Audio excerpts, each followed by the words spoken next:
As we shift to Legion baseball, the Bismarck Governors are currently on a 4-game winning streak. Bismarck started conference play with 2 wins yesterday against Fargo Post 400. Today, the Governors are still in Fargo, taking on Fargo Post 2.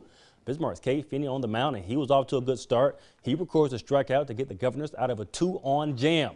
In the top of the 6th, Bismarck's Nick Hintz with great hustle here. He beats the throw to first to avoid the double play, and that allowed a run to come in and score. However, the Governors' 4-game winning streak is snapped as they are swept. And up in Minot, Dickinson is down 11-1 to start the top of the 5th, but now they're only down 11-6, and off the Dickinson strikeout, which would have been the 3rd out, the ball gets away and a run scores, and it's 11-7. 2 batters later, the bases are loaded for Cody Mayer, and he gets all of this one, a grand slam, and the Rough Riders have tied the game at 11. But Dickinson was not done.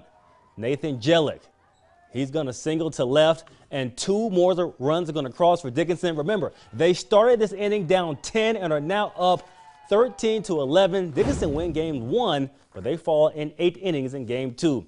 And at the Class A Legion level, Mandan facing Garrison. In the top of the 5th, Garrison leading 7-5 with runners on. But Mandan's Donovan Taylor, he's going to flash the leather, a great sliding catch for the out. But later in the inning, Garrison with runners on 2nd and 3rd, and this pitch gets all the way to the backstop, and Garrison tacks on another. They lead 8-5.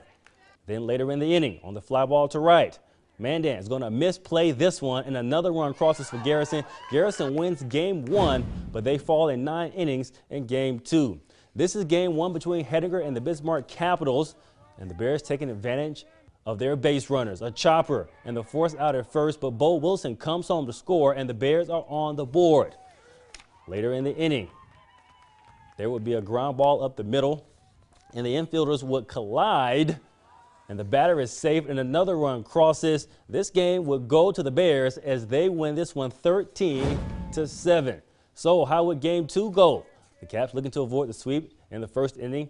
We're going to have a ball in the dirt, and the run tries to advance, and the throw gets into left field, and Jacob Swahovic, he comes around to score, and the Bears lead 1-0. But then starter Jared Sarston was settled down. He gets the punch out to end the first. As we go to the scoreboard, the Capitals were able to come back and get a 3-1 victory here. Let's move to the Larks.